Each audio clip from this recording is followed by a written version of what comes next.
Well, when Lake Michigan Car Ferry took over, there were three ships still left in Ludington. There were once eight car ferries that served Ludington on a regular basis, but three remained: the City of Midland, the Spartan, and the Badger. The Spartan and the Badger are sister ships, almost identical in every way. Back in the 1990s, Lake Michigan Car Ferry cut down the City of Midland to be used as a barge, and that's still currently part of our company, but really it's Interlake Logistics, which owns that, which is part of the company that we are part of, Interlake Maritime Services.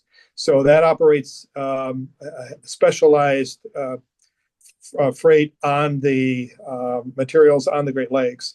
The Spartan is still in Ludington in slip 2.5. We call it 2.5 because it's between 2 and 3, and sits behind the Badger. And the Spartan has been used for parts over the years.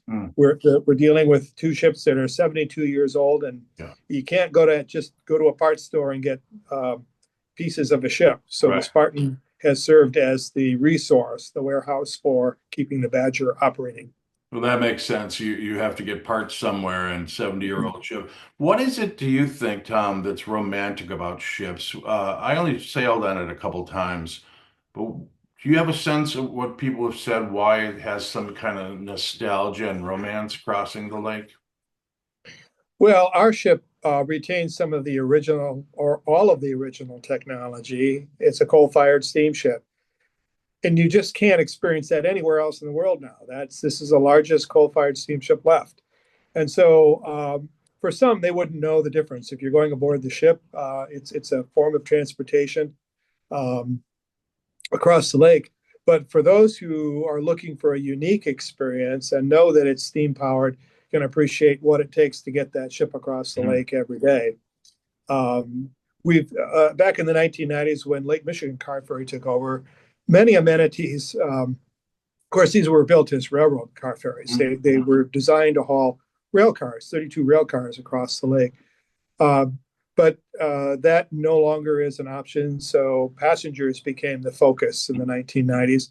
And there are a lot of amenities aboard the ship, which reflect a cruise-like experience. So from that standpoint, it's a great experience because of the number of activities that families can partake in while they're aboard the ship.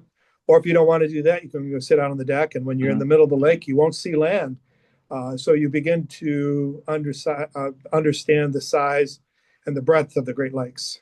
Yeah, I imagine it's a great learning experience for kids who just aren't going to get the chance to be part of that. And it's funny, all these years later, I still remember it so fondly. Where are we in terms of the season coming up? How many trips does it make across per day? And how soon are we going to sail? We'll be sailing on May the 16th is our first sailing day. And then in mid-June, we'll pick up with two round trips a day. So, and that's usually a night run. So we're gearing up for that. We are going to be taking the ship to the shipyard. We have a maintenance issue that we need to take care of before the start of the season. So that will happen just before the start of the season. And then May 16th, we'll be ready to go.